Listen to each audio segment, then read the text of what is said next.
We are now live on Zoom and Facebook. Welcome, everyone, and thank you for joining our small business and entrepreneurship panel discussion. My name is Afeza, and I'm a co-director at South Queens Women's March. And I've also been a member since its inception in 2020. Tonight concludes our virtual panel discussion. However, tomorrow we will be hosting an in-person mixer to give our community an opportunity to meet and network with our panelists. Thank you to Renee, who was so generous and thoughtful to sponsor a venue for our in-person mixer. Renee, we're so grateful for you. Thank you.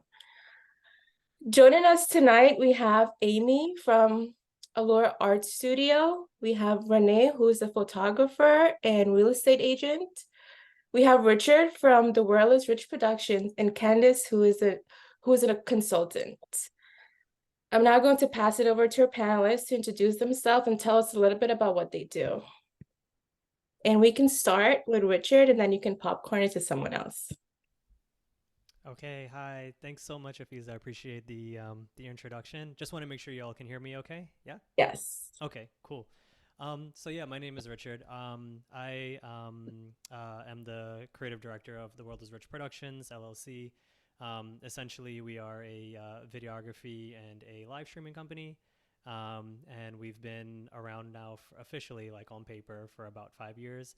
And yeah, it's been an incredible journey, and I'm extremely grateful to be here on this live stream with all these amazing other business owners. And yeah, really looking forward to tonight's discussion. Thank you so much. You can now pass it over to one of your fellow panelists. Hey there, can everyone hear me? Yes. Hello, everyone. My name is Renee. I'm a professional photographer, and I'm the owner of Renee K Productions Photography and Luxury Estates Real Estate Company. So I have been in business with Renee K Productions for about 15 years. We do photography and videography as well for big events, small events. We work very closely with our community. And it's really been a pleasure to meet so many unique individuals within our community and throughout. And I'm really excited to be on this panel tonight. It was such an honor to be asked. And I'm super excited to meet everyone. Thank you so much.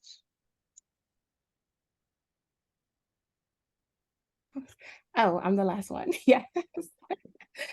Hi, everyone. Good evening. My name is Amy, also known as Amy Allure. Can you hear me? Everybody's good? Okay, perfect. So I am an artist. I'm a painter. I'm also the owner of Allure Art Studio, located in Hollis, Queens. I also am an art educator. So I do a lot of different paint therapy workshops for students and staff at different schools and also at different corporations. I am a painter, as you see all the paint behind me, but I've been a full-time entrepreneur for the past 2 years. I've had the studio for 4 years. And I also curate different art events like art shows. I pretty much show people who are artists or who want to be artists or want to pursue art as a career, different ways for them to use their art in order to actually make money, because a lot of people have no idea what that looks like. And also I can provide a lot of insight around owning your own brick and mortar, meaning like having an actual space, because I also rent the space out for different events for other people as well. So I'm excited to bring my entrepreneurial and artistic expertise to the panel today. Thank you, Amy. Candace, what about you? Good evening, everybody. Candace Prince-Modeste, first and foremost, founding board member of South Queens Women's March. So super excited to be here this evening. I'm a consultant, owner of Modest Business Solutions, which is a full service government affairs, lobbying, and administrative support services firm. I've had my company for 10 years, but I've been fully involved in it for about 5 going on 6 years now. So as I mentioned, everything from government relations, lobbying, nonprofit support, small business support, whether that's back end for administrative or project management. So sort of everything that nonprofits or small businesses want to do, but perhaps probably don't have the capacity, the time, or the skill set to do. I would come in to fill those gaps. So again, happy to be here and happy to answer any questions as well as engage with my co-panelists this evening. Thank you so much for those wonderful introductions. So I'm now going to get into our first question. What inspired you to pursue a career in this sector? And we can go in the same order. Richard, starting with you. Yeah, for sure. What inspired me to pursue a career specifically in this sector? I started The World is Rich Productions, LLC, because I wanted to share, I guess, like my own perception of what I saw within my own community and how I saw my own community. I noticed that like a lot of times, you know, specifically like in the Caribbean diaspora in New York City, you know, we weren't being accurately represented and we weren't really telling like our own stories.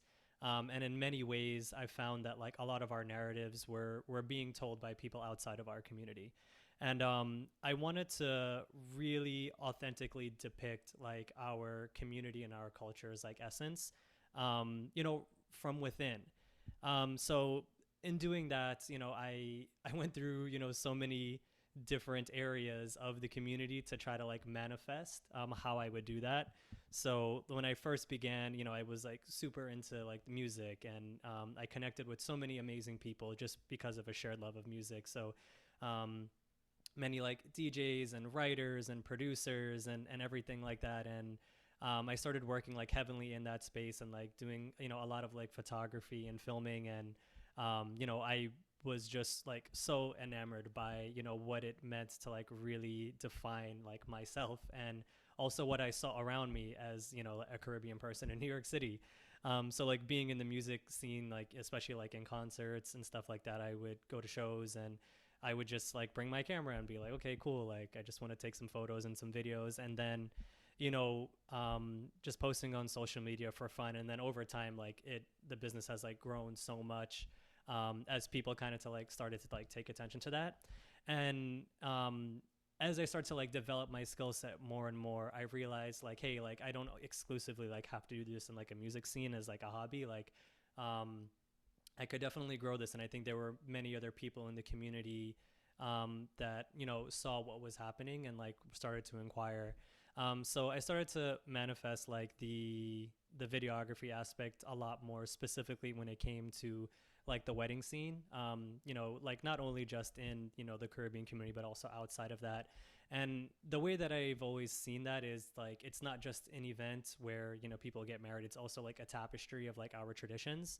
And I wanted people to like be able to look back on that and like genuinely feel everything they felt the day of and just like say, wow. And you know, whenever like we document stuff, it's like not necessarily only for the client, but it's also like for the world, right? And it's like for people to look back on it and say like, wow, like I get this, like I understand this. I understand like what this community means. I understand like who these people are. Like I feel like I'm there. Um, and then, you know, we also started doing some things with like local nonprofits, a couple things here and there with like South Queens Women's March, which we're like always like super proud of. And yeah, the business started like from a very community centric approach. And that was definitely like my main inspiration.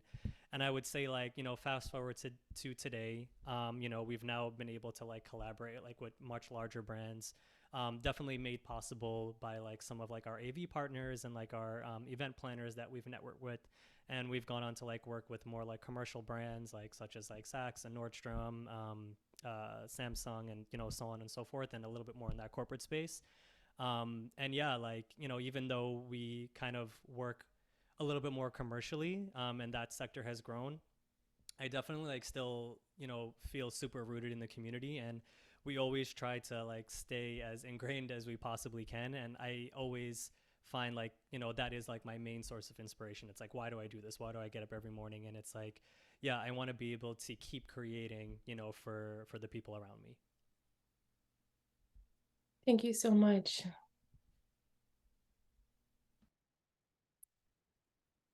Renee, what about you? Hey there. So for me, it was before I got into photography, I tried my hands at a few different things. And I find that for me and for many people that it was really I kind of took a few things that life kind of threw at me. And photography, although it was never my end goal, it became something that not only I was super passionate about, but I ended up being really good at, and it was something that I was able to make an income on, and that was super, super important. So when I started Renee K Productions, it was back in, I want to say around 2008. Um, we were having our first child, and around that time, I was trying to juggle mom life, going back to work, and I feel like a lot of us have the similar struggles. And I'm like, how do I go back to work, find childcare?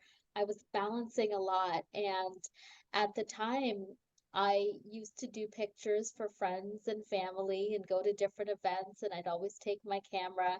And something so seemingly insignificant at the time, 15 years later, grew into this phenomenal company that we have now. And so my passion really, really started with photography, just for the love of capturing the moments and capturing the candids. And working with people is really it really fuels me.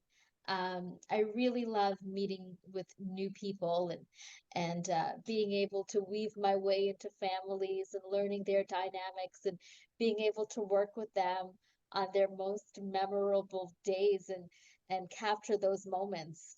So really for me, it kind of began, 15 years ago, just trying to juggle work life and mom life. But thankfully, we were able to really connect on many different levels with some phenomenal families along the way. Yeah. Thank you so much. Hi, everyone. Again, so how did I get into art? Well, we all are artists at the end of the day. We all do something creative. We all partake in something really special and creative. My particular art form of painting, I started at 11 and actually became a teacher. That's where the teacher voice kind of comes in. And I ended up going to a lot of paint and sips while I was teaching as a form of self-care. And being from Queens, I'd always have to go to Brooklyn or go to Harlem outside of Queens to do a paint and sip. Sometimes they wouldn't have black paint, brown paint rather. I'd have to figure out how to make brown paint on Google while I was there. And then I was like, wow, I really feel like we need an art space like this in our own community where I can paint images that I want to paint and do different types of events. Even going to an art show, I used to love going to art shows and they would always be in Brooklyn. And I'm like, why do I have to drive an hour to get home just to do something that I really enjoy? So I started going to these different paint and sip franchises and then taking a little notebook with me and writing down everything that they were doing to see how I could recreate that business model in my own community. And so, yeah, I think my love of art was natural, but I identified, similar to what Richard was saying, I identified a gap in my community that was a need that really aligns with what I enjoy doing. And I just figured out how to make it work. So yeah, that's how I kind of been here since the past 4 years now.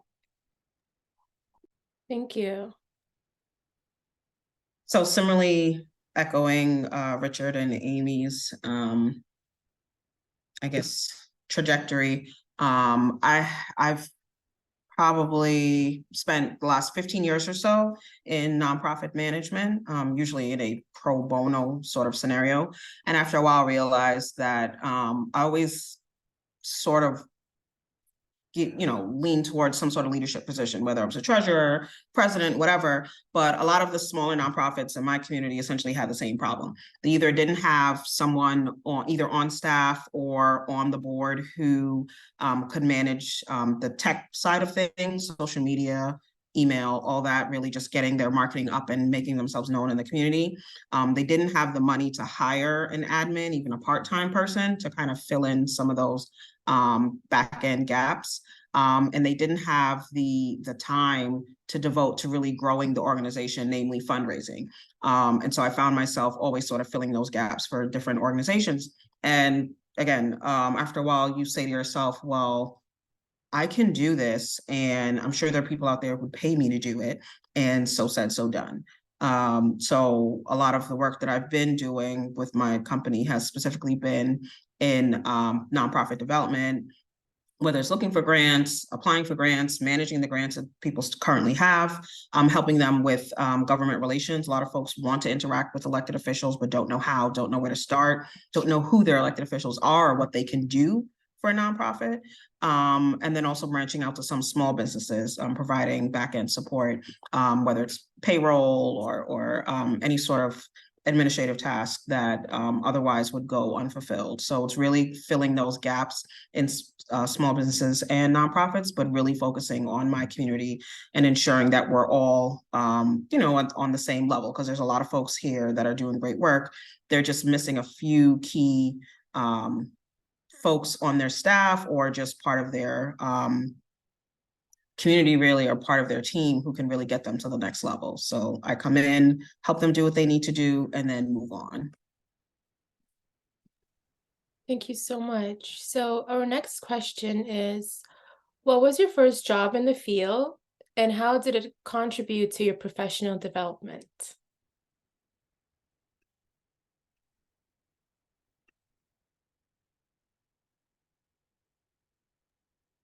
I'll jump in. My first job out of college was as a constituent assistant at a assembly member's office in Brooklyn. It was horrible. It was horrible. I was a poli-sci student, so coming out of school, you think you know what goes on in an elected official's office and how they help communities and so forth. And quite honestly, no two offices are structured the same way. They are any elected official's office is essentially like its own mini business. And so either that person who's at the head, that elected official, or the chief of staff, really sets the tone. There was no structure. There was no sort of forms or anything like that. It was an open door policy. It had been sort of like one of those legacy positions where the person's father held the position prior. The person's sister was also an elected official in the same area. So it was just like anything goes. People came in there with all sorts of issues, and there wasn't a lot of discussion or trying to teach the community, well, this is what an assembly member does. This is what a member of Congress does. This is what your city council member does. Maybe you should go to that person to help you with this and that. Long story short, it was ridiculous, but I learned a lot, and I definitely learned a lot about how an elected official's office should be run, how constituent affairs should be conducted, right? That you do need to have certain people with certain skill sets in an office, regardless of what type of entity, whether it's government, nonprofit, whatever. Like, there needs to be structure. There needs to be a head and an intermediate person, and then your field people. But it was a learning lesson, but at the same time, it was ridiculous. And I really think that folks, especially folks who are fresh out of school and working for elected officials, they are so underpaid and undervalued, because they really do run those offices, and they really do a lot to help the constituents in our communities, but they really don't get the credit that they're owed, I think. Yes, I have to get out of there quickly. I didn't say.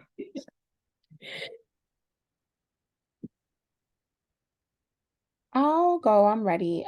So my first job teaching an art class was actually when I was teaching in a regular school. So I never taught art. I only was a classroom teacher. I was a classroom teacher for 8 years. And during my time teaching first grade, some of my coworkers were saying that they wanted to do something really therapeutic. And they're like, oh, Amy, you always go to paint and sips. Like, you should teach a paint and sip here. I'm like, I never taught an art class here before. And I was super, super like nervous because I had no idea what to do. But then I just, you have to finesse. Like sometimes like with your first job, you just have to like figure out what people like, be yourself, be authentically yourself, and then just try to, finesse it in the moment. And then, so how did it contribute to my professional development? I pretty much feel like that just has become my mantra everywhere I go. Whenever I feel super shy or nervous, or I feel like I don't belong in this space, or like, oh my gosh, like, how am I gonna do this? It's just, you have to really talk yourself up and just like finesse it, and just like people will believe you when you believe yourself. So that helped me. I carry that in everywhere. I'm super, super shy. I'm super nervous all the time, but everyone says I thinks I'm lying because I just have mastered like how to just be myself, but be able to just, finesse the situation in order to know what I really want everybody to get from this. That's so powerful. That was great. Yeah, that was a great response. So one of my first jobs in the field of photography, I worked at this studio in the mall called Glamour Shots, and I don't know if you guys remember Glamour Shots. They had one at Roosevelt Field Mall. There was one at Queens Center. So I actually worked in both, but I was actually working at a veterinary office at the time that I started working at Glamour Shots, and I was doing both. I had two jobs at the time. And it came to a point where I just kind of had to choose. I had to choose if I wanted to stay at the veterinary office or if I wanted to go to Glamour Shots. And I was like, you know what? I loved that I was able to meet people at Glamour Shots, and it was very social. And if I'm not working, like Amy, I'm very shy. If you see me out, I'm usually very, very quiet. But I find that working at Glamour Shots and meeting new families, it really got me out of my shell in a way that I don't think any other profession would have. And I was able to meet with different families and connect, and but it was different occasions, right? So people would come in for the most random things, but I was able to meet with a whole array of personalities and work with them and really learn myself. And I learned all aspects of the photography business there. So Glamour Shots at the mall really helped me to connect all areas of not only photography but business, and how that applied to people and how that applied to my community. So yeah, for me it was Glamour Shots, and then I got enough courage, and I started believing in myself.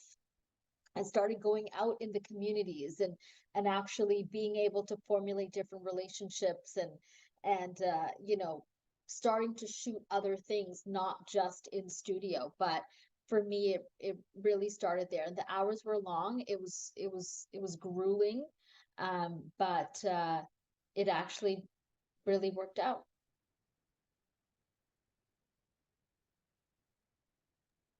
Thank you. Yeah, so I'll go ahead. My first job. So I was working at a tech startup. Like prior to that, I had finished school, and I had moved away for a year to go live in China to teach English for a year.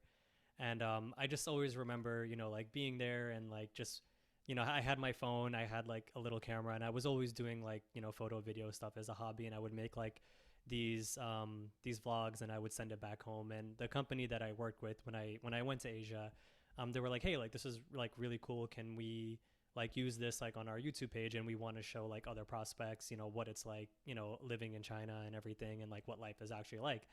And I'm like, yeah, sure, no problem. And you know, it was very much like vlog style. I was just doing it like very much as a hobby. Um, and when I came back to the States, like I like through a friend, I just like got a job, like, you know, like a little weekend job working at like a local nightclub. And they were like, okay, my friend was like, yeah, they just like need you to come take pictures and stuff. And I was like, oh, okay.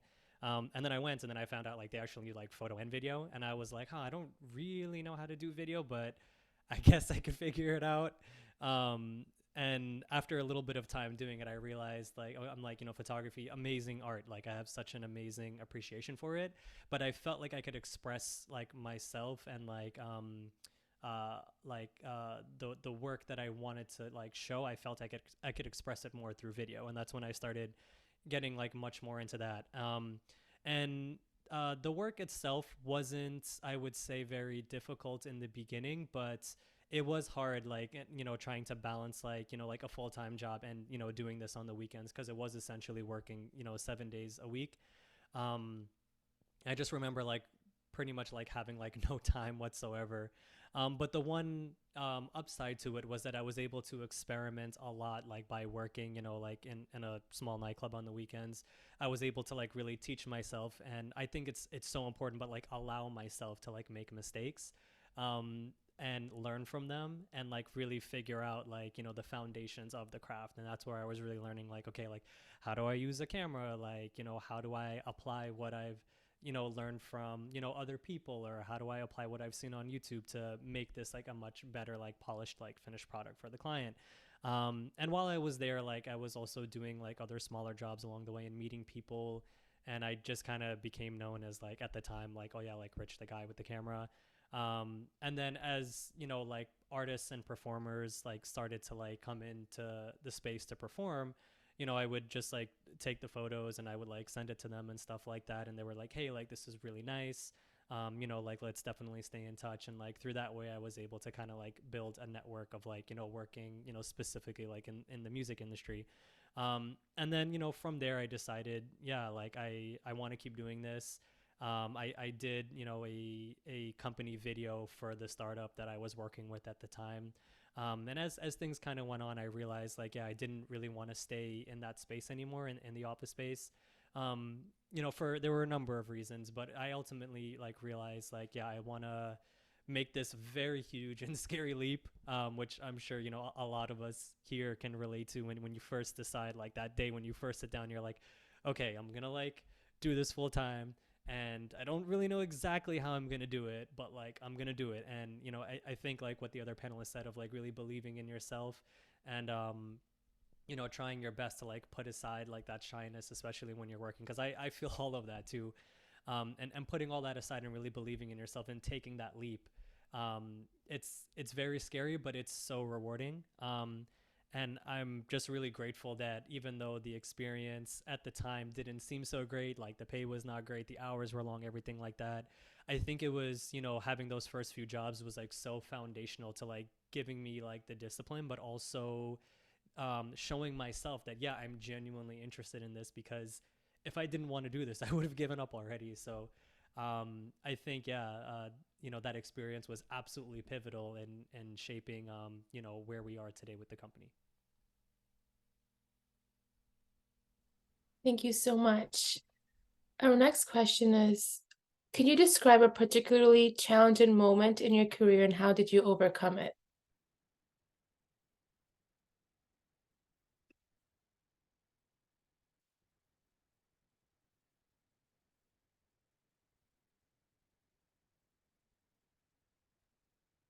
So for me, a challenging moment in my career, once you become an entrepreneur, you can't do everything on your own. You need a team. You need to get people a good, strong support system of people that you can depend on, because you'll end up doing everything behind the scenes. And that was already a challenging moment for me, like knowing how to balance all the different parts. Like I'm attending to clients, I'm actually doing the events, I'm also doing the social media, I'm sending out emails. I'm like, it was like I'm juggling in a circus. So that was definitely challenging for me.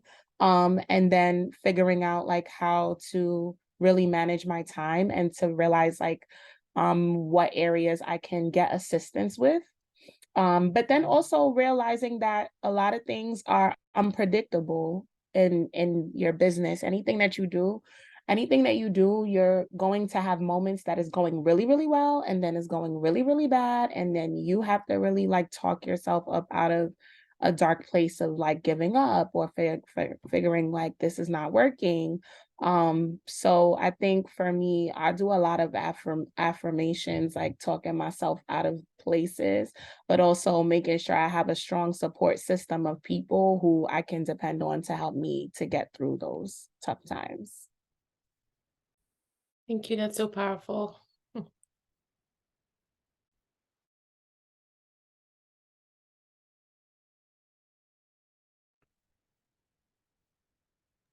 I Candace? think I think maybe once or twice a year, I kind of go through the same thing where it's a little slow and you start asking yourself if you made the right decision. I start looking at job boards, applying to jobs, asking people if they know of anything. But then like fast forward 2 months, 3, 4 months later, I'm kind of kicking myself because I took on too many clients and I'm overwhelmed and I'm like, what am I doing? I can't handle all this. So I think just really trying to find that balance and maintain that balance. I mean, it's not always going to be perfect, but just sort of kind of like what Amy was saying, sort of just believing in your skill set and understanding that if this wasn't for you, you wouldn't have been here where you are and also doing it for as long as you are.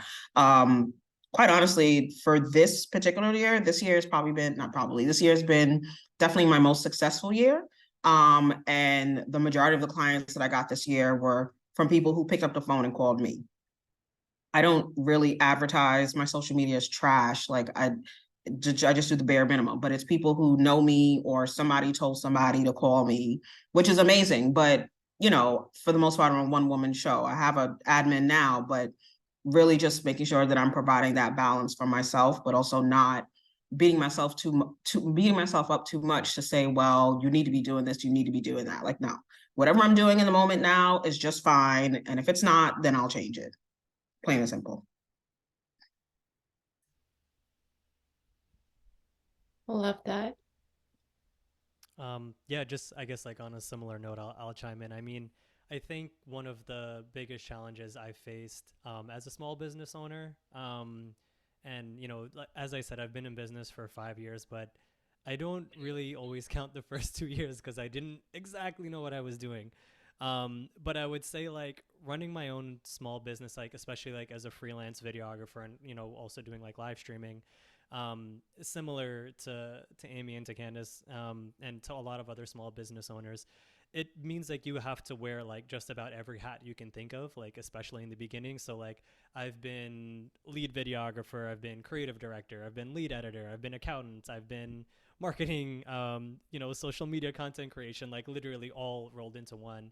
And it's very challenging. It's definitely been a whirlwind, but you know, like recently, like I've hit a realization that like, you know, in order to like sustain and to grow, like things like definitely need to be like delegated and like, you know, you have to have a team.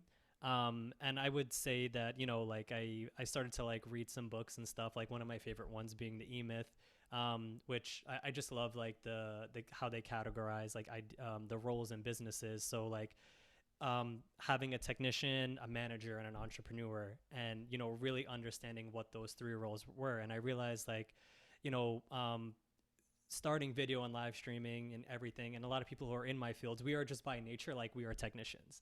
Who are not managers, we're not entrepreneurs. And what does that mean? A technician means like we're like super into like the nitty gritty work. Like we're super into like, oh, like how do you make this camera work, or like how do you use this software, and like, you know, what features does this have, and what does this do?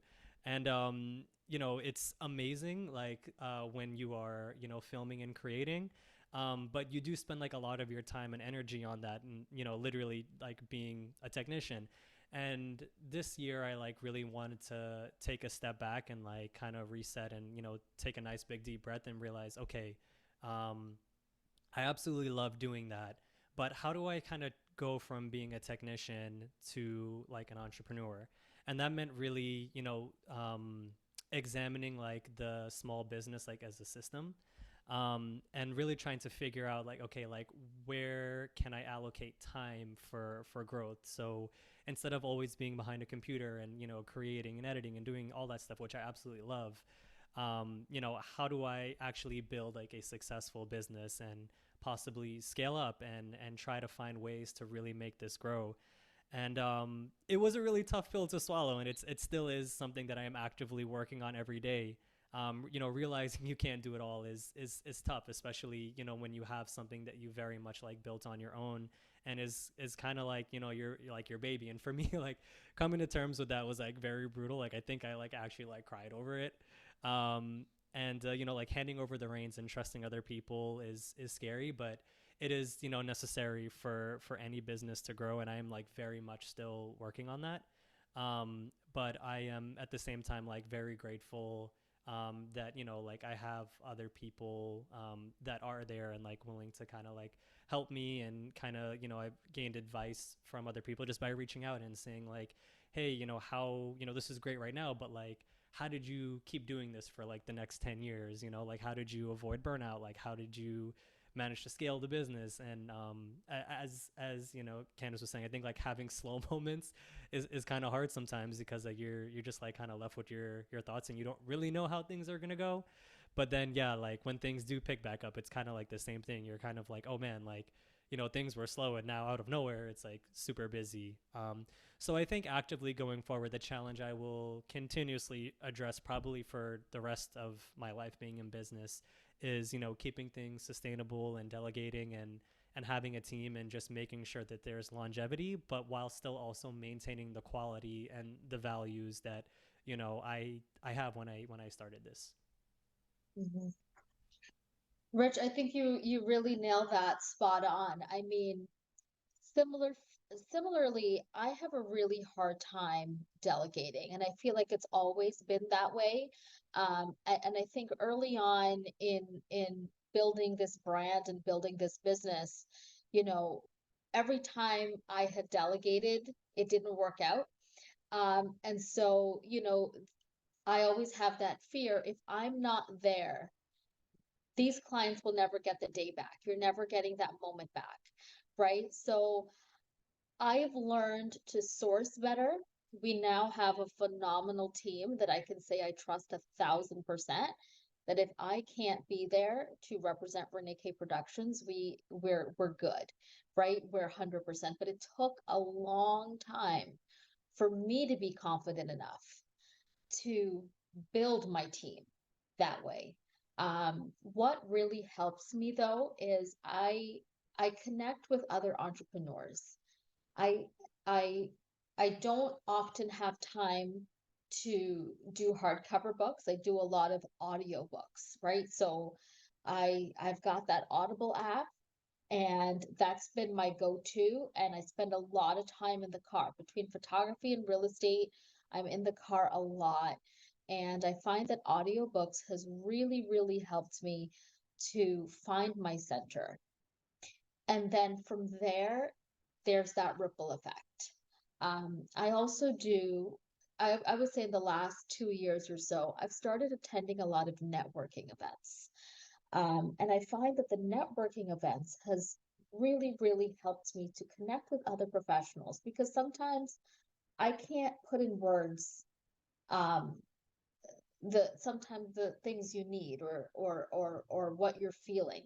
And sometimes connecting with other business people, and it doesn't necessarily have to be in your field, but you're able to say, you know what, I had a similar issue last week, and this is what you've done to get through your issue. And I feel like all of those things have really, really helped me. So audiobooks, I'm going to put that on the top of the list. I think that has really, really helped, just for clarity, just to be able to trust myself and trust my gut. Because oftentimes your instinct is to question yourself. Is this the right decision? Am I doing the right thing? You know, but that has really been able to help me. Just being able to trust my gut, being able to rely on my gut, I think has really helped me. Time is a huge challenge for me, right? Because I've got a full family. So for me to balance two businesses, I've got, husband, two boys, and it's never, 2 days are never the same for me, right?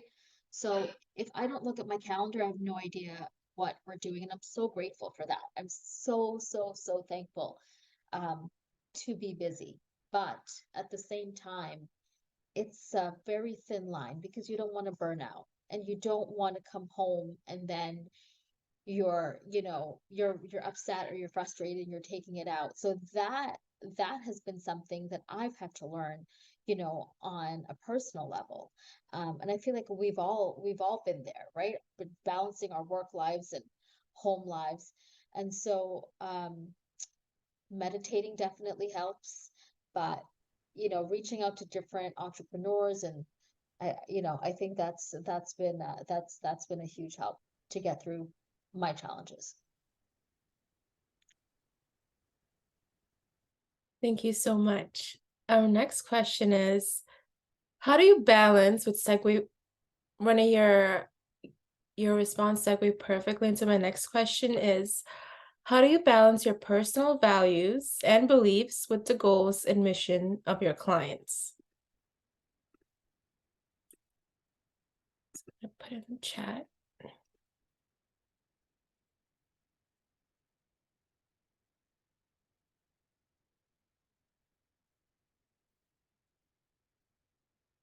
And anyone can take this question. How do you balance your personal values and beliefs with the goals and missions of your clients or the people that you're working with?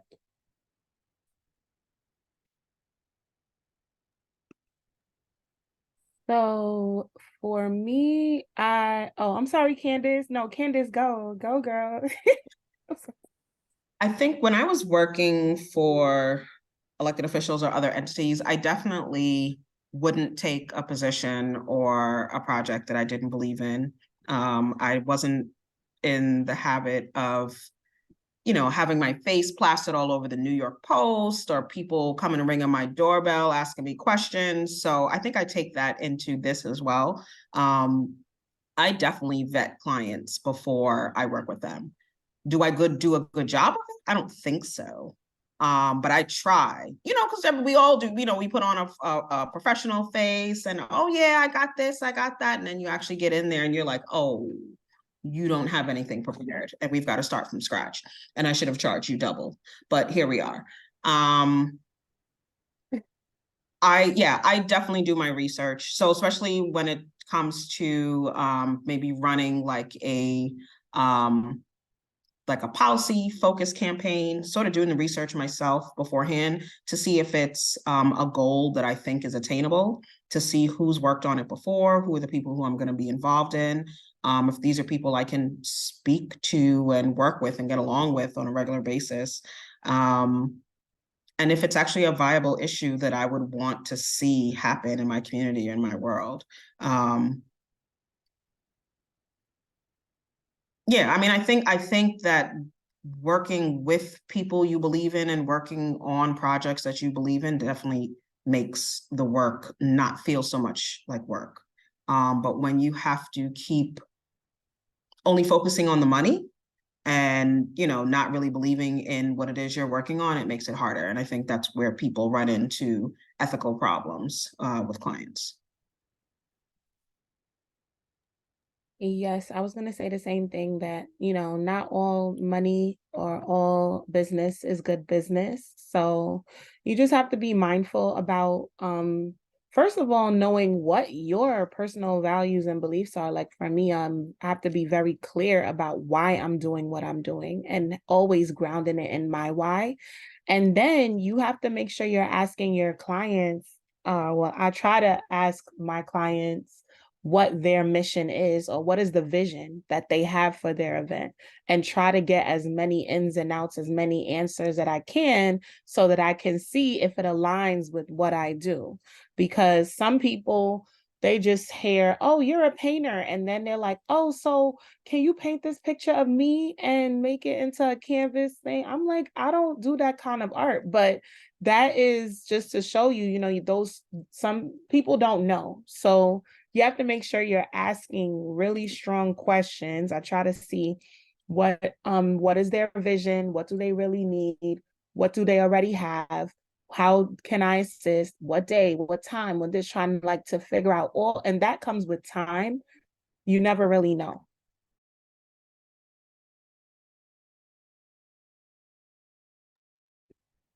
This is a great question. So a lot of what I do, a lot of the events that we do are religious events, right? We're doing weddings. So the majority of events that we do are weddings, and I think this is a really interesting question because oftentimes, you know, different leaders, different priests will have different views and different visions, and so it's so important to connect with each family, which is what which is what we try to do. And you're absolutely right when you said goals. Like what are your goals? What are your vision? Was it like what is it that you see for yourself? And then really try to make that vision come true and really try to be adaptable, right? Um, because it's such a it's very interesting. But I find over the years, I I'm not sure about Rich, but especially what we do, it's often times where you just kind of say, okay, well, I respect that, you know. If this is how you do it, this is how your family does it, then 100%. I may not agree, but I absolutely respect it, you know, Rich?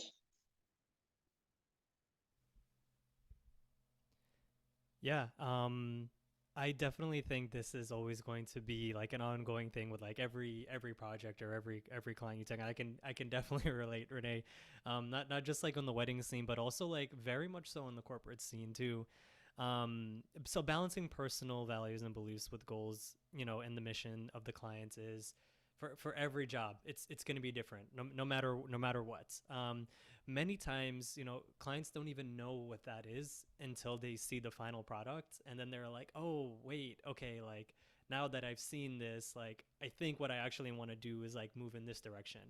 And I found that that's something that happens quite a lot. And what's helped me as a small business owner is step one, like researching, you know, the clients, like, you know, before I kind of take on any project. So if it's like a wedding, for example, like getting on the phone with them and really asking like a lot of in-depth questions to really gauge like, okay, what is it that they're looking for?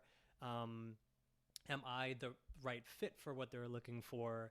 And if I am the right fit, then how do I go about facilitating and bringing their goal to fruition, right? So for a wedding client, it's going to be very vague and esoteric because every family is different. Some people might have a very concrete vision of what they want captured and how they want it captured, and that's awesome. Other times, a lot of couples don't know because for many of them, they've never gotten married before, and it's like this is their first time doing things. And you know, we will be on the call and kind of like walk them through like, you know, like their schedule or their traditions for the day. And a lot of times they're like, wow, like we didn't, you know to anticipate all that, but like we're really glad we had this call. Um, on the corporate side, you know, like really having a clear understanding of what the client is looking for is so paramount.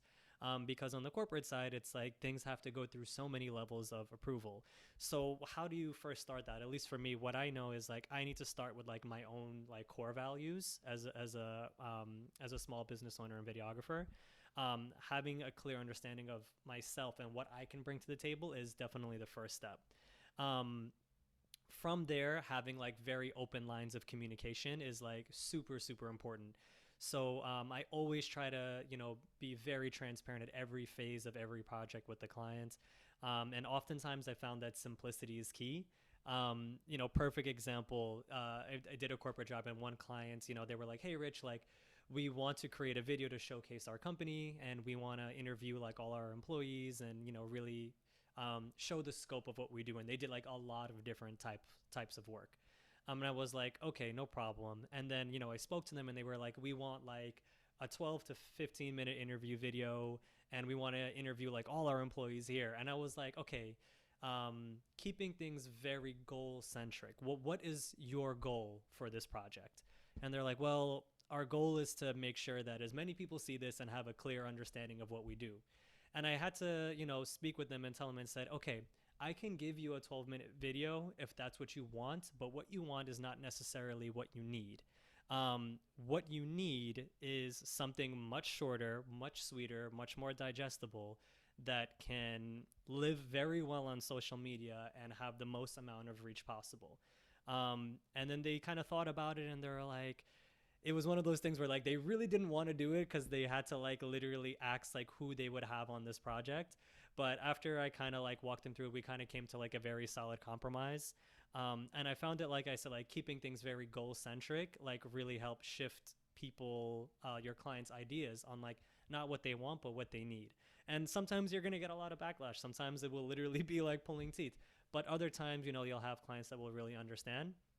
And then after every project is done, I always try to reflect and reassess and say like, okay, like what worked in this particular instance that I can now use in a later instance, to kind of like really help the clients, you know, understand their goals better, but also have them understand their vision better. And you will never get it right on the first try. I will say it's still one of those things where I still don't always get 100% correct, but with every single project, you know, we learn. And I always find just coming back to your own core values and keeping things very, very goal centric, you know, making sure that you and your client have the same goal in mind, and having a scope of project that aligns with that goal will definitely keep you on track. Thank you so much. I just want to say that I'm learning so much, and I knew that our viewers today and in the future will feel the same way. And I do agree that sometimes as clients, we don't always know what we want. That's why we hire experts. And I love that point that you made, that variation between a want and a need. You think that you want something, but as an expert, that's where you come in, that to feed into advice where you don't want this, you need this. So I really love that. Our next question is, what skills do you believe are most important for success in this work?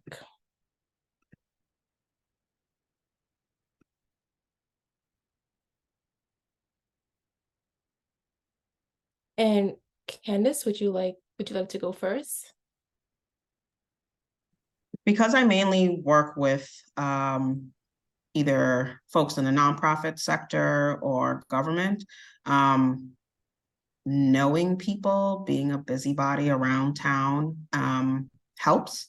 People love to name drop. I'm sure they do it in every industry, quite honestly, but certainly in public affairs, they love to name drop and say who they know and who's their cousin and who's their uncle or whatever.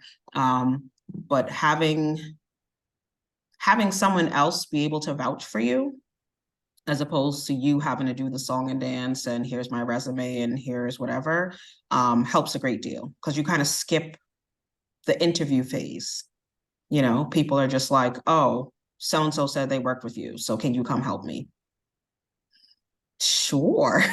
You know, so that I like that. I think that helps a great deal. But also just knowing, I think, to being able to deal with people. And I think, again, this is across industries, right? Like if you don't understand that every single person is different, every single business and nonprofit and whatever the entity is built differently. And really it comes down to managing personalities. I don't care how put together it is. I don't care how much experience it is. If you've got crazy people who want stuff or who are entrusted with a responsibility and they've asked you to come in and help them meet their goals, you got to figure it out. So, you know, personality quirks aside, like you've got to find your way through that. So ultimately, if you can't deal with people, work with people, get people to work for you to help you achieve your goals, so ultimately helping them achieve their goals, you'll be fine. Thank you. What about you, Renee? Yeah, I think Candace, you really nailed that spot on. I mean, I think for us too, I think people skills is really at the top of that list. Oftentimes when we are doing events, you're finding there are turmoil within families, and that's not even bride and groom, it's just within their own families. So oftentimes, especially during the consultations, I'll say if there are families that don't even want to be photographed together, just give me a heads up, let me know, and then we have to kind of maneuver our way around that. Oftentimes parents are not together. And so when you're taking, wedding pictures, how are you posing the bride and groom? The parents sometimes won't even be in the same picture together. So people skills is really at the top of that list. But also for photography, I feel like vision. Vision is really what you need. Because I can't tell you how many times I deliver a product and they're like, Renee, when did you even take this picture? Like, we didn't even realize that you did this. And sometimes people don't know, they don't know to appreciate moments until you give it to them and they see it after and they're like, oh my God, this happened in 2 seconds and you captured it. And then those things are really treasured. And so for me, it's vision. I walk into every event and I know exactly the pictures that you're going to love. I know the moments that you're going to treasure, because like Rich said, it's the first time they're doing something like this, right? So you don't know the moments that you're going to really ooh and ah about after. But it really, really takes that level of vision and that level of skill set. For us particularly, my focus really, I love candid moments. Candid pictures has really been our niche for 15 years.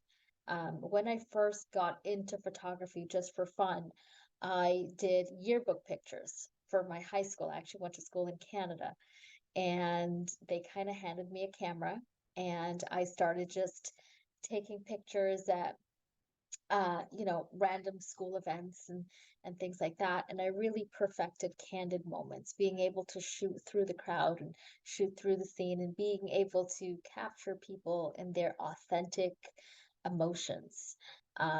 And that for me has really set Renee K Productions apart in our field. There's so many amazing photographers in our community. But I do think that our candid moment shots really, really sets us apart. And so I think for me in this field, it's vision, it's 100% people skills, and an eye for detail. An eye for detail really, really is another thing that sets us apart. But all of these things take time and it takes a whole lot of practice.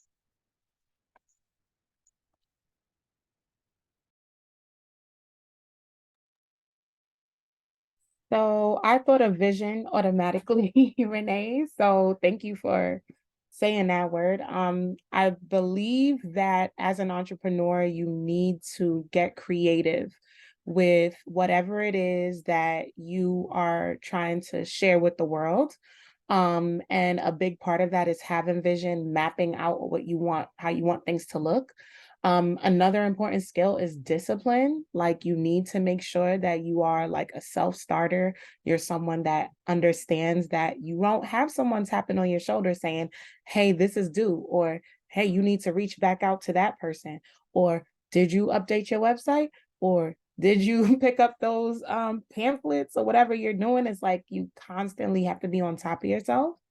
So you need the discipline to like really get things done.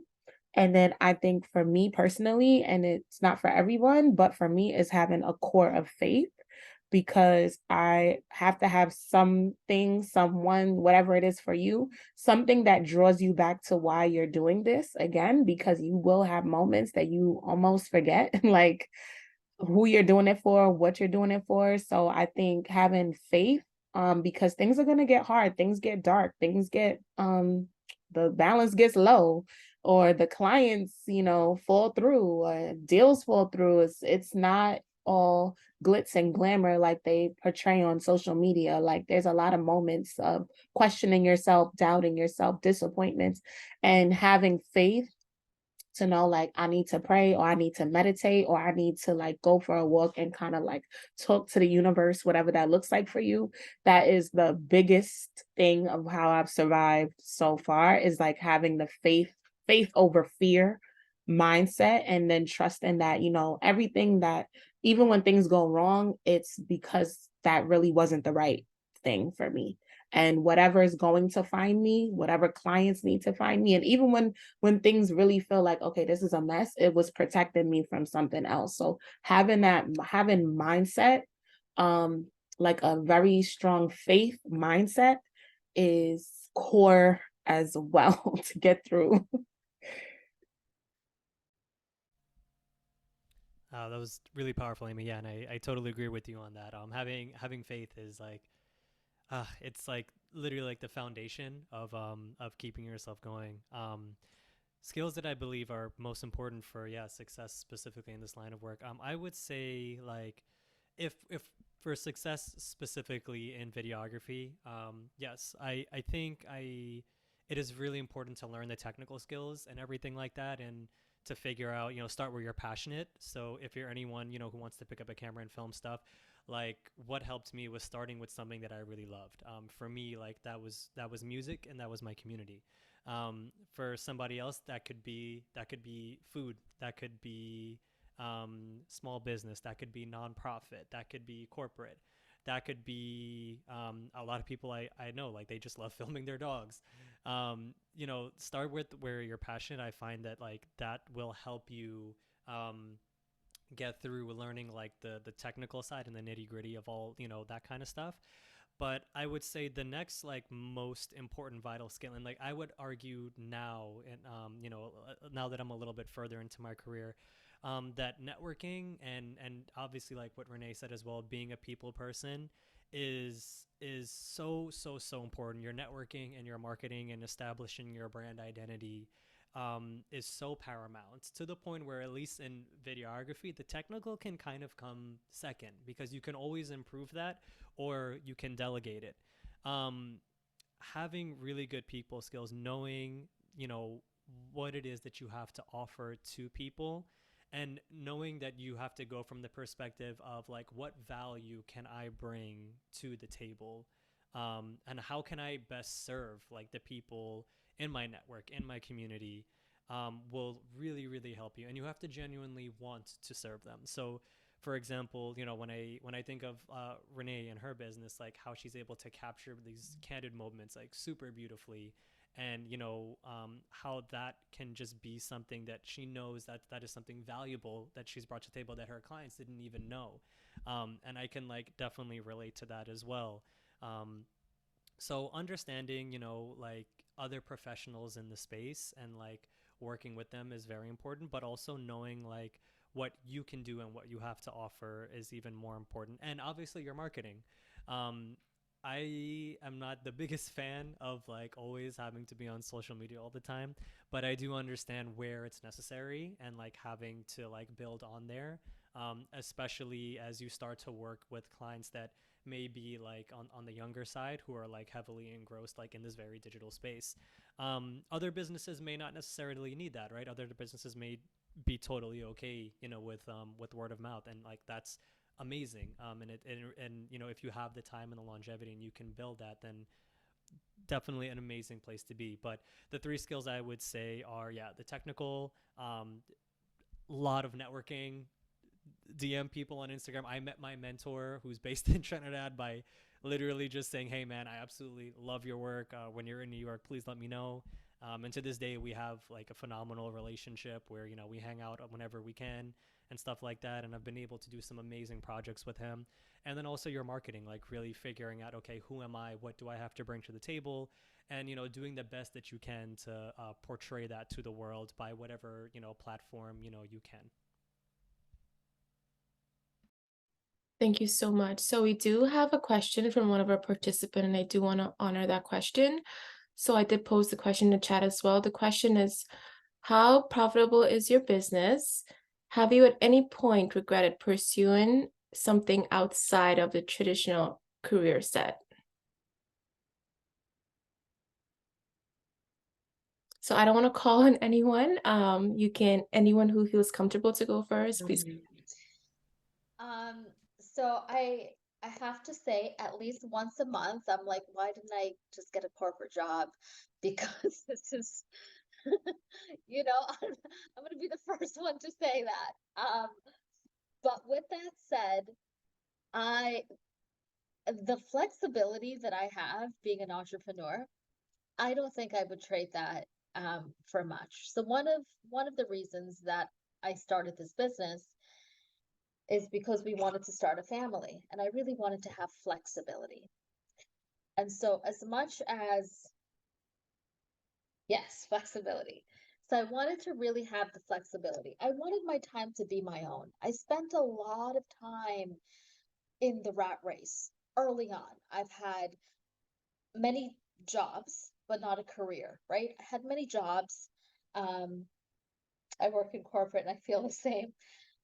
Yeah, I've had many jobs and not a career. I put in hours and hours and hours and hours, and I realized I was always building businesses for somebody else, right? I was always working on somebody else's brand. During my time in Glamour Shots, I started just answering phones, then I did makeup for a bit, then I got into photography, and then I was managing the establishment and I got into sales. But all of those things, I was like, I'm making all of this money for this company on Saturdays and Sundays easily. We're closing out the store with 20 grand in the register. I'm talking, this was 20 years ago, right? So it's a large volume of money, and I'm not even taking home a quarter of that. So I'm looking at this thing and I'm like, what am I really what am I doing really to build my legacy? And I realized working for somebody else wasn't really contributing to my legacy. It wasn't really helping me to build the type of generational wealth that I wanted to build. And so, although I think about doing a resume twice a month, I really and truly would not trade the flexibility that I have to not only work on this brand, but a few years ago I became a real estate agent and now a real estate investor. And if I was in a corporate environment, I don't think I would have the time to even dabble in anything else. Hope that helps.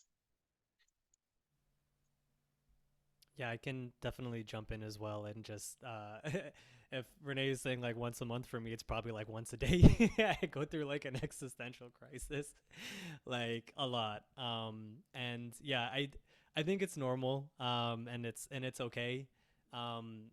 Back to what Amy was saying, definitely having, faith in yourself and just really remembering to like meditate, stay grounded and everything like that will definitely help. But has the business been profitable? I would say in like my first 2 years of starting the company, not really, because I didn't really know what I was doing, and I didn't really, there's a lot of things. It was like I didn't know what community I needed to serve, but I knew where I wanted to be, but I wasn't quite there. I hadn't quite established like my exact style of like the final product for the clients. There were just a lot of things. I didn't really have like help. I was still figuring out a lot of things. So in the beginning, definitely not. What actually helped was networking a lot and finding other professionals that were like already in that space. where I could contribute. So I moved a lot more into live streaming once COVID had happened. And I realized that, like, you know, corporate brands really needed that. And I had like an AV partner that I work with, who, you know, he needed a need. They were asking him for live streaming, and then just by chance he came to me, and I was like, yeah, like I think I can do this. And we started doing that, and then, you know, it's live streaming went from maybe like once a week to, you know, from 2021 between 2022 it was like 3 or 4 times a week. I was just constantly in the city doing this, and then along with that same time I was building videography and, you know, taking on like a lot more like corporate jobs because I had like a portfolio that I can now show after like building. um, and I would say that, you know, in order to like make your business profitable, it is not going to happen overnight at all. And you know, I think it's very easy to become disillusioned, because I can't tell you how many Instagram and TikTok reels I see of people who seemingly somehow like do video and they like make this like apparently like work in like a 60-second reel like overnight, and I'm like, bro, like I know firsthand what it takes to go through this. And yes, there are some people who, you know, have different circumstances and maybe can get to, you know, this point faster than others because of their circumstance. But I think, you know, and I think a lot of the people here, you know, the fellow panelists can vouch for this. Like, it takes time and hard work and dedication. And, you know, your success won't come overnight, but if you remain consistent, yes, you can definitely build a profitable business. I've been able, you know, to do this full time now, for 5 years, and I've seen the most growth in the past three. Um, and I would say, you know, finding clients where, you know, you can charge like based on your value as opposed to on like a per hour basis. So for example, if I was, you know, if I stayed at my startup tech job, you know, the amount of money that I could have been making would have been capped at X amount. It's like, Rich, you're this experience, this is what your workload is, this is how much you get paid, like, you know, per week or per month. Whereas, you know, when you own like a small business, you do have that flexibility that Renee was talking about, but you can also take on as many projects or as little projects as you can given your resources at the time. So sometimes there could be a month where you take on like a ton of projects and you're like, wow, like I've made like great money this month. I'm feeling a little burnt. I think I'm going to take next month to kind of like reset and recalibrate. And you can say no to things that, you know, you don't want to do. Um, and that's really like I think one of the main advantages of having like a small business is like, especially in videography, when you start to get to like certain corporate clients, you can charge based on value and not necessarily based on time. And that's a really powerful market to be in. And I wouldn't say that I'm 100% there yet. I've like been able to experience, and I'm still very much growing in that sphere. But you know, if you keep working in towards it, it is something that can become like very secure. Do I normally, you know, do I ever have regrets saying like, yeah, should I have done a corporate job? Yes, like all the time. Like, especially when, you know, things get slow and like you don't really know what to do next. Like, I have very much been there, you know, that for me, that slow season is like that January, February, March time. I'm like, oh, every year I'm like, oh, it's coming to that time. But like, you know, I do little things. I work on the website. I take time to focus on myself. I take time to invest in myself. Um, I take time to look after myself, look after my health, look after, you know, like my family, check in with loved ones, network with other professionals. You know, and it's so funny because like I'll have friends and professionals who be like, dude, I haven't heard from you all year. And it's like, we all know why, because we were all busy from like, you know, like maybe like April to like September. And now everybody's texting and catching up because everybody's in their slow season. And, you know, remember to be kind to yourself and to treat yourself nicely during those slow seasons. It's okay. And there are things that you can do to reset. And yeah, I would say, this is definitely a viable career path. If you are someone who wants to jump into this line of work, it is a very, very valuable career. What we do, as visual professionals, you know, not just myself, Renee, other people in the community who do creative work, it is so valuable. And the challenge in the beginning is that many times people don't even know how valuable it is, until they experience it, and that's where you have to keep growing it. So yeah, that's my take on that. Thank you so much. So we're going to pivot a little bit because we are receiving questions from our participants. The next question is, what's one thing you wish your childhood self knew? What's one thing you wish your childhood self knew? And this is open to anyone. Just because somebody owes you money doesn't mean they're going to give you your money on time or ever. Facts. It's rough out here. You know what else is rough? The people just, kind of segueing from the last question. My small clients, like super duper tiny shops who maybe I'll charge like $250 or $500 a month, ring my phone all day and all night, right? But the ones who are paying me $5,000 a month, $6,250, $7,500 a month,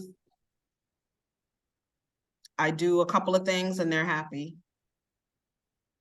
So I don't know. And when I talk to other people about it, they say the same thing. It's the ones who pay you the least that require the most of you. And that's really where you have to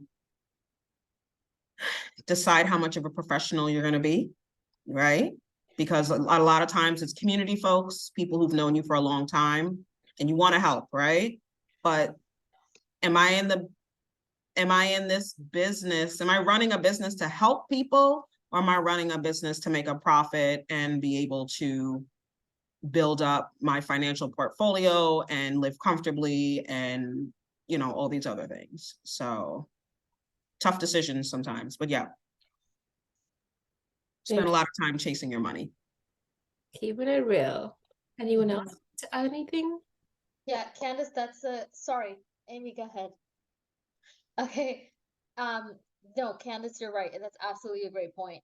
I think for me, though, something I think I would wish for my younger self to know is that it's really important to believe in yourself. Coming from an immigrant home, I didn't always believe in myself, right? My parents worked a lot. They gave me a roof, they gave me food, I was good, but they never really encouraged me in a way that I encourage my children now. And so, it's really, really important. And I think for me, looking back, I wish somebody had said to me, if you want it, it's yours. If you want it, it's already yours, right? It's something that I started, I guess, manifesting, but I started saying that to myself. I want to say about 2 years ago, if you want it, it's already yours. And I think that mindset really opens you up to just a plethora of positive energy, right? There's so many things that, I have clients with vision boards and things like that. And it's amazing just putting it out in the space, putting it out in the universe, and getting it back. And oftentimes, even as adults, it really starts in believing in yourself. And I would say this to anybody. It starts right here. It's not out there. It starts right here, and it's saying, if you want it, it's already yours.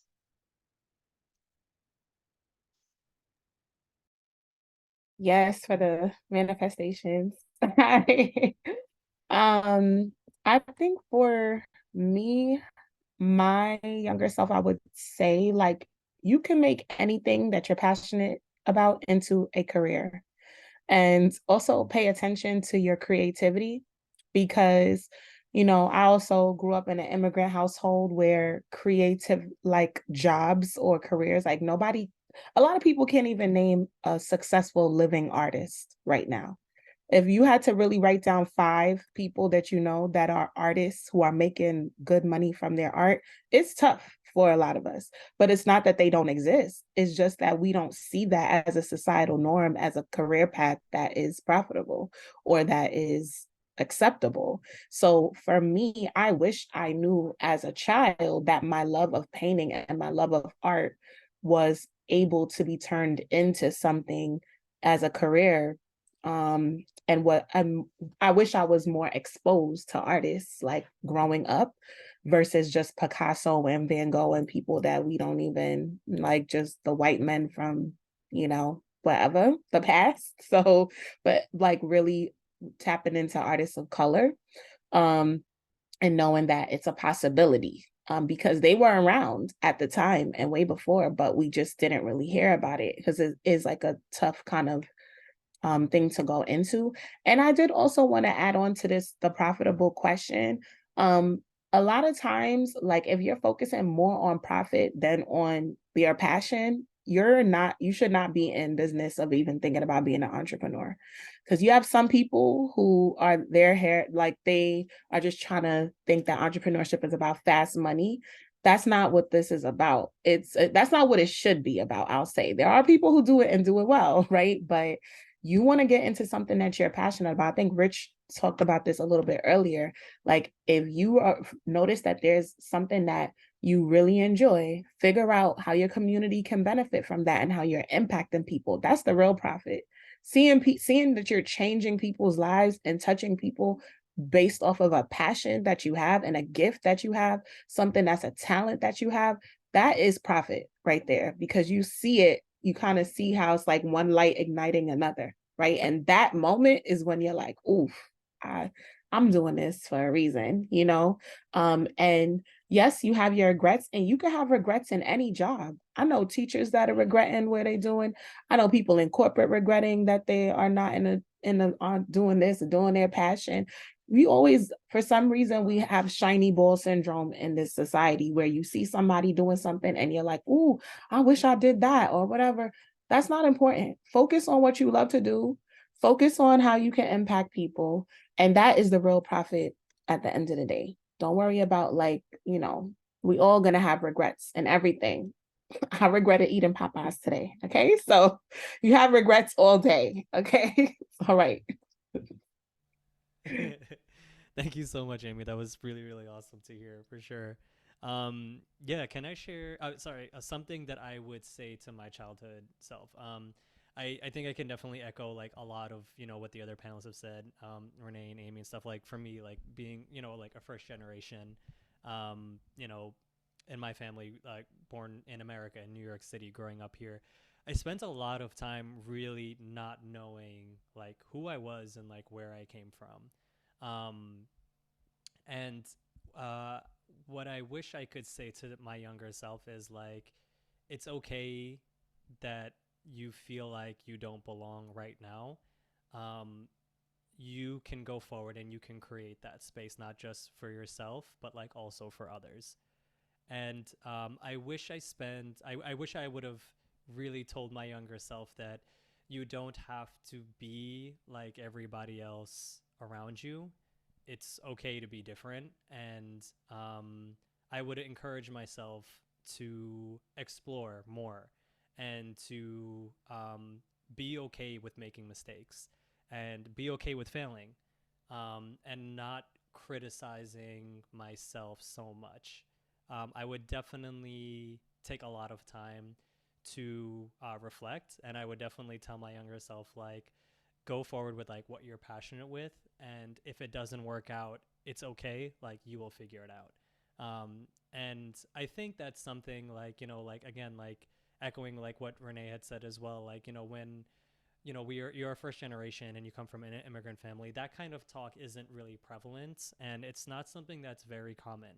And I think, today that is something that I'm really glad to see that, like a lot of my friends and other people, who are first generation and stuff like that, have started their own families, are and have become like a lot more encouraging. And they're kind of breaking this cycle of, hey, creative work isn't a viable career path. Like you need to become like a lawyer or a doctor or a banker or this or that. And are really trying to like encourage like younger people to like find what they're passionate about, and once they find what they're passionate about, guide them to serve the community, and then by extension like also be able to make a living, make a profit, and to create a sustainable business that is like financially works out in the long term for yourself, but also like serves the people that you want to serve. I love that. All of these answers were so heartfelt. And we have another question from a participant. How do you handle when clients try to negotiate prices, rates when you know that may undervalue your work? I feel like that's such a good one because I'm just gonna throw it out there and I'm gonna put it in the chat as well. So oftentimes when a client reaches out to me, we set up a consultation, right? Post-COVID, pre-COVID, it was in person. Post-COVID, everything is on the phone, right? So I sit with clients over the phone and we talk about their vision, we talk about what they want, what their day is going to look like, walk me through the day. We come up with an itinerary, we come up with a program. And then I ask everybody the same question. Do you have a budget? Do you have a budget in mind? And I think it's really, really important because I never want to alienate anyone. Early on in my career, a young lady reached out to me. She was getting married and she says to me, I love your work. I follow you on Instagram. I follow you on Facebook. I love your work. I don't know if I can afford your packages, but I'm going to try. And she lived in Brooklyn and took the bus to my house and with her whole family. And she was so sweet. And I sat with her and I gave her a price and it was completely out of the budget. But she approached me so sweet and so humble that I was like, whatever your budget is what I'm going to work with because I want to work with you. And that's the flexibility you have when you're an entrepreneur, right? I don't take every job. I absolutely don't.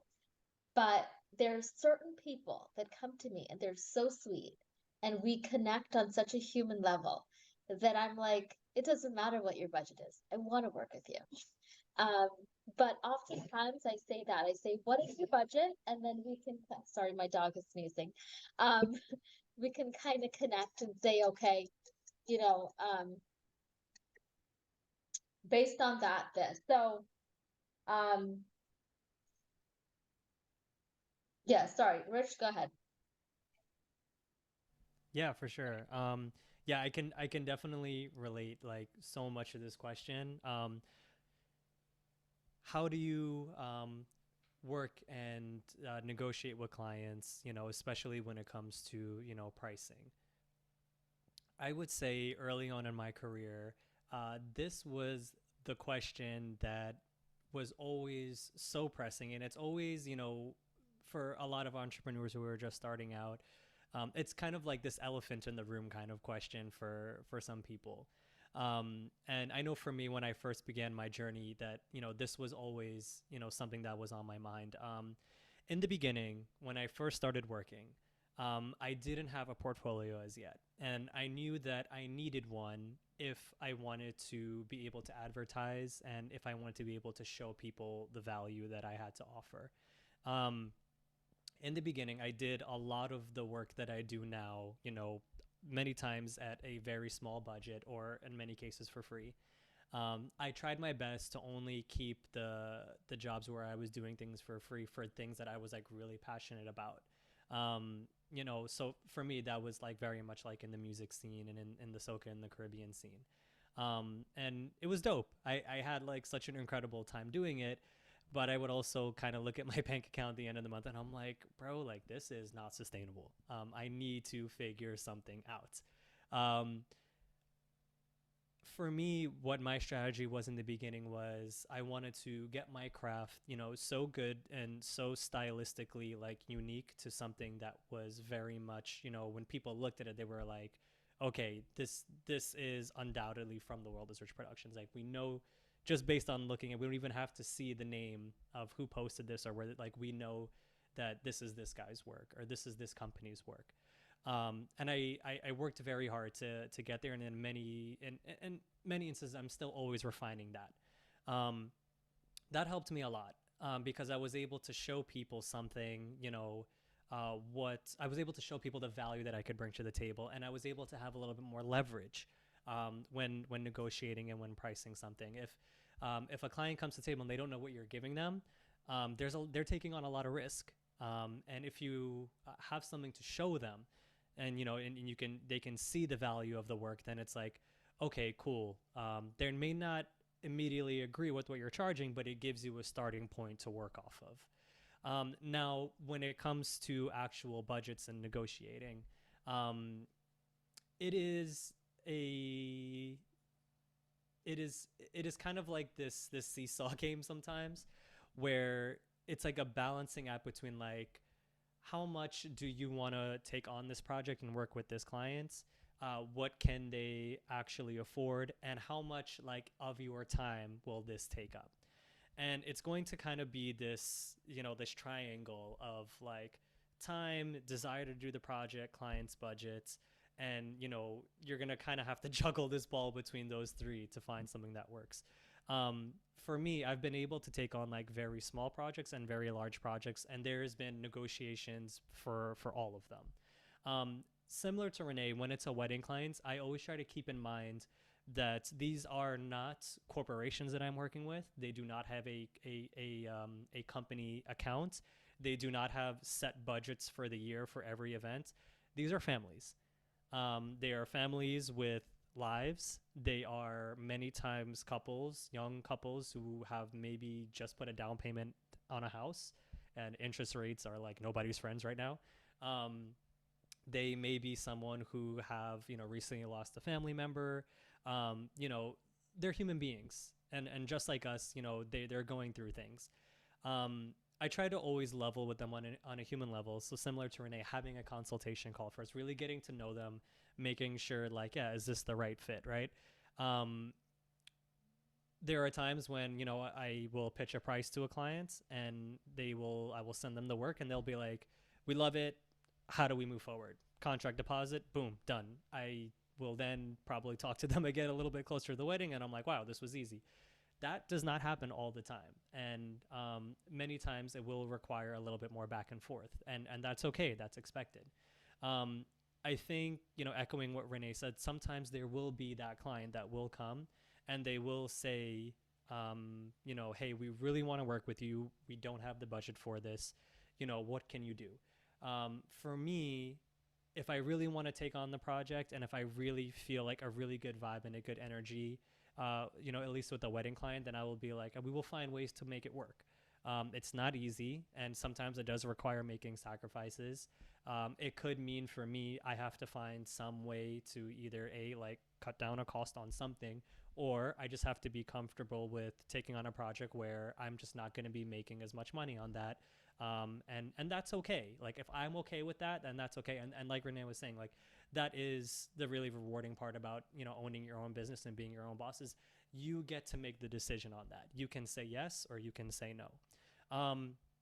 Other times, it just may not work out. It may be, the client wants a lot of things and you can offer it, but at the price point that they're suggesting to you, it could be genuinely not worth your time. One of the biggest things that I've learned is saying yes to one thing means saying no to something else. And that for me is very huge. Like, saying yes to this means saying no to that, because there's only one of me. So if I, take on a job, at a very small budget, it could mean sacrificing the opportunity of taking on, another project later on. Now, again, when you're first starting, that might be, okay, and you can work with that. But you'll find as your business starts to grow, you'll find that opportunities will come your way. And sometimes, you haven't scaled up your business enough to be able to take on multiple projects. And you might be kicking yourself saying like, oh man, like, somebody else was asking me for the same thing, and they were willing to meet me at the price point of where, and they did see my value, and, they did see what I was willing to offer. And that will happen. It happens all the time. It still happens to me to this day. So long story short, business negotiations is very much this ebb and flow.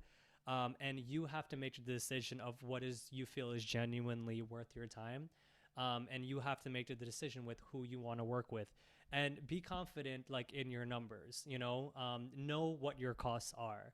If you are a wedding or a corporate videographer, know what your hourly costs are. If you are hiring a team, what does your team cost per hour? How much time do you have to devote to editing and creating? Because a majority of time isn't even spent on the day of the corporate event or the wedding. A lot of time is spent creating. And that takes 2 to 4 times longer than the actual wedding day itself. So yeah, just knowing your time, knowing what you're worth, knowing where you're comfortable saying yes and where you're comfortable saying no, and sticking to it. And don't be afraid to keep increasing your value as you hone your craft and change markets and get better. Thank you so much to all of our amazing panelists. This conversation was so rich and it's invaluable. And please share the recording that's on Facebook with all of your friends and family. And we're out of time, and I want to be respectful of everyone's time. Thank you so much. And if you're free and available tomorrow, please join us for our in-person mixer. Renee, thank you again for your generous. So the in-person mixer will be at 11542 128th Street, South Ozone Park. So if you're free, please join us. And thank you to everyone who joined our mentorship series and who will be joining us tomorrow. Thank you, everyone. Bye. Thank you, guys. Bye-bye. Bye.